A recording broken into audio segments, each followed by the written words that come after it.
Next to me is the 2020 Lexus RCF Track Edition. Now, you may be thinking that this is just going to be another Lexus with a carbon fiber rear wing. But interestingly enough, it's the fastest Lexus that's been in production since the almighty LFA. The big question here is, will the Track Edition version of the RCF be the first Lexus performance coupe to genuinely rival both the M4 and the C63S? Or is it just another coupe that falls short to both Mercedes and BMW? In today's video, we are here to find out just that.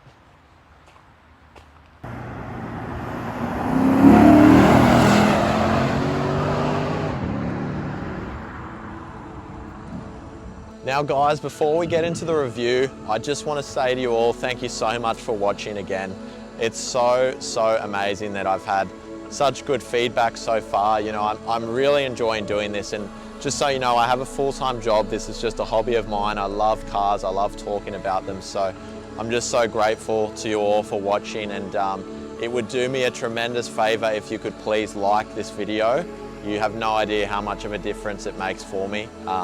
You know, while you're there, if you can subscribe if you enjoy the content so far, comment if you've got any feedback, any questions, anything you want to know, please just comment in the video. And yeah, thank you all so much again. I'm really enjoying this, so thank you. But enough of that, let's get into the review.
To start off this review, let's just talk about why the Track Edition version of the RCF is a massive step in the right direction for Lexus.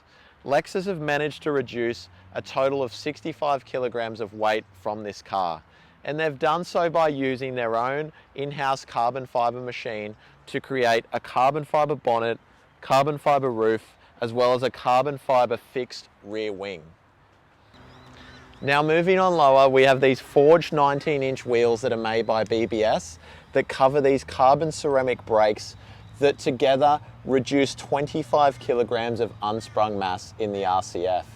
We have a carbon fiber front splitter, which is only on the Track Edition version of the RCF, and you do have to be careful with this. So it does help with the aerodynamics and the downforce of the car, but with parking and you know, going over speed bumps, into driveways, things like that, you've got to be careful because it does sit a little bit lower. And you do also have these extra vents here which help keep the car and the engine cool. Moving on to the side, we have carbon splitter as well, which is only specifically on the Track Edition model. The thing you got to be careful with again is parking, and also when you're getting in and out, it does protrude out the side of the car a little bit, so just got to be super careful there. But like the front one, it's designed to help the aero of the car as well as the downforce. So yeah, overall the front end on this thing is just killer. Now while it's certainly hard to miss, on the Track Edition variant of the RCF model, you get this fixed carbon fiber rear wing, which further enhances downforce a massive 26 kilograms. All RCFs include LED taillights as standard, but some extra exclusive to the Track Edition variant include a carbon fiber rear diffuser and a titanium exhaust system, which further reduces weight by a total of 6 kilograms to the RCF model. By far my favourite thing in the RCF would have to be the power plant in this car, and it's powered by something that's almost extinct within the performance car range. It has a naturally aspirated 5-litre V8 engine that produces a healthy 351 kilowatts and 530 newton meters of torque. It's combined with an 8-speed transmission that really helps put the power to the ground and gives the RCF so much more grip than anything else I've driven in the past. Now, this is the same power plant that powers the LC500 model, but I do wish that the track edition version came with a little bit more power and a little bit more torque. And it's something I've said that the Lexus always lacks in, is the power and especially the torque, like I mentioned. But I must say overall, this car certainly does go quite well, and the car does rocket from 0 to 100 kilometers an hour in just over 4 seconds, which is certainly not a slow car by any means. So onto the fuel consumption side of things. On the highway, I managed to get around 8 litres per 100 kilometres with this car. Around town is certainly another thing though. With the way that I've been driving the car, I'm getting around 16 litres per 100. So being a V8, I mean, you're never going to get the best fuel consumption, but I must say I cannot get over the sound of this thing and the intake noise that this car produces. One thing that I am really impressed with in the RCF is the size of the rear boot that comes as standard. I've managed to fit in a set of golf clubs with ease as well as many other things. The only downside is it doesn't have the rear folding seats that come standard in the RC300 and 350, but overall a very good size boot for a performance coupe. Here we are in the cabin of the RCF Track Edition, and first off I just want to mention that I do really love this cabin. I just like the way it looks. I think it's really unique, so different to anything else on the market. So give you a bit of a run through. The Track Edition model has this red color interior, so it's got a blend of leather and Alcantara trim. So yeah, really nice finish, and you've got this really unique red carbon fiber along here, so it's on the glove box and both the doors, and yeah, it's just something different. It's still that carbon look, but with a tinge of red through it, so it's pretty cool. Onto the infotainment system. I actually have really grown to like this system. I have done a review on the LC500 if you want to check that out, and I do sort of run through this a little bit, but yeah, I really like it overall. Once you get used to it and the different controls, it does get easy to use. The mouse here, you know, I have read and heard a few complaints about it, but now that I'm used to it and I've used it a couple of times in different models now, I actually really like it. Like it's simple, easy to use once you know how. So it just takes a bit more practice than some of the other brands, I think. Other thing too, voice control is really good on this car. I really like the way the voice control works. Simple, easy. It's just a matter of getting used to what the car wants to hear. That's the big thing. All your climate control in the center here is pretty easy to use. So basically you just swipe this silver bar up or down and it'll adjust the temperature, which I think is pretty cool, really unique there as well. The Track Edition though doesn't have the heated and cooling seats in the front, which I actually love. I think that's like a no-brainer thing to have. And they got rid of it in the Track Edition, which is a bit of a disappointment, but yeah, obviously you're not going to get everything in this model. The other thing they dropped is the tilt and telescopic steering wheel. So the adjustment on the steering wheel is all manual adjustment, which is a bit of a letdown again, but yeah, I guess they're trying to go for the track focus vibe and feel. Other things worth mentioning in the cabin would happen to be definitely the stereo in this car. Like all Lexus, they're all very impressive when you go to the Mark Levinson stereo, and this one is no different. So it's 17 speakers in a small cabin, which is just insane. 835 watts, and stereo's crisp. Yeah, really good sound overall. I'm really happy with it. Very good bass. Like most Lexus nowadays, it's got the touch LED lights inside, which is nice.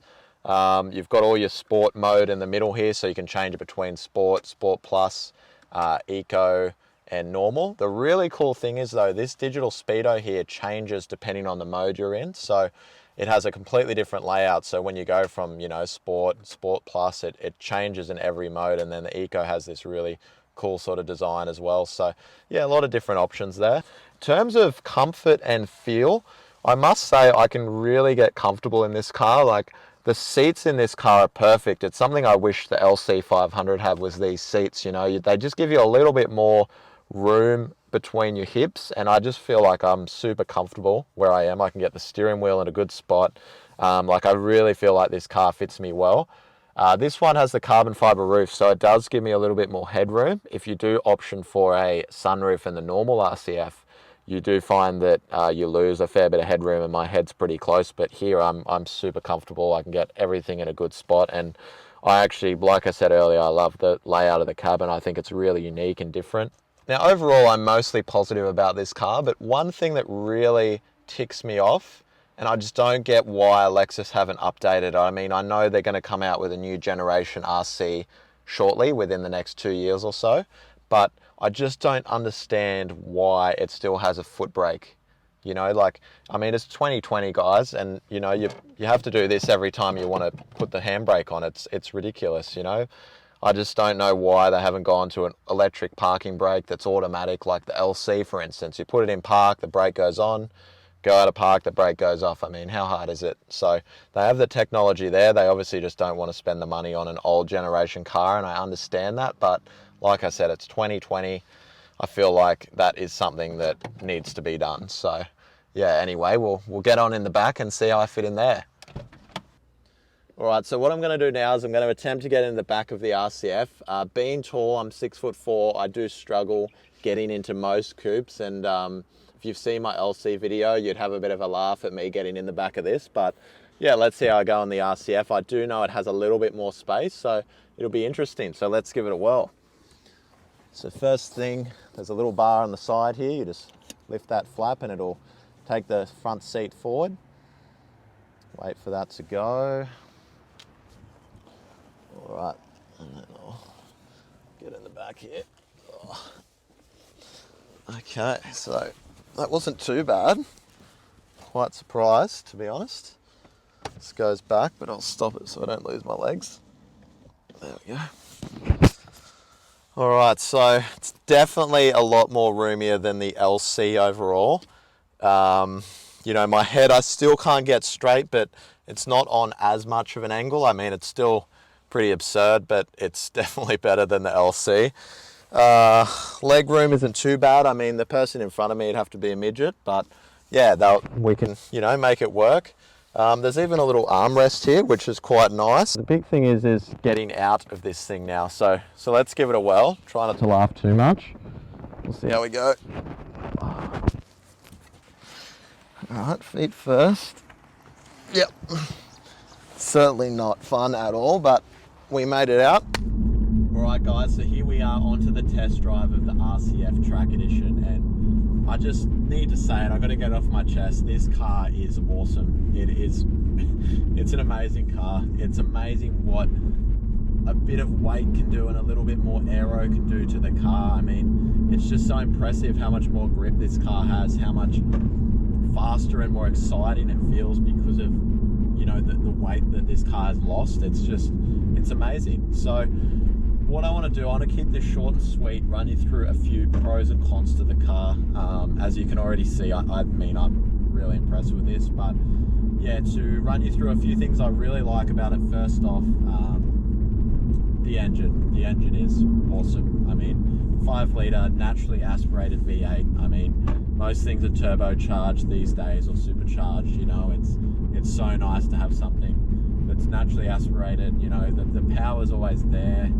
There's no turbo lag or delay or anything like that. I mean, and just the sound you get, you know, there's no turbos or anything to get in the way. You just get that natural V8 sound, which is awesome. I do have to say, like, onto a negative here, I wish it had a bit more of an exhaust note. I mean, it does open up when you put your foot down, and it has a really nice intake noise, but it's the actual exhaust noise could be louder. Like the LC500, for instance, which runs the same engine as this, is noticeably louder than this. You know, the exhaust crackles, pops. This thing doesn't. It's very, very subtle, which is nice in its own right. It's nice to be able to cruise and not have an exhaust note, but when you put your foot down, you do want more. Personally, I would like a bit more. So I'm going to give you a bit of a teaser, and I've got to say, like, the thing sounds awesome. It does sound good. The intake noise sounds good. I just wish it was louder, essentially. So yeah, I'll give you guys a little bit of a teaser here to how it sounds. So I'll put it in sport. Yep, let's go. Let's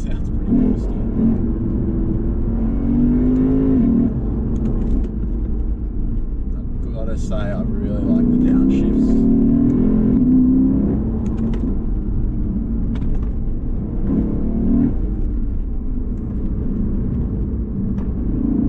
Yeah, this car is so fun to drive.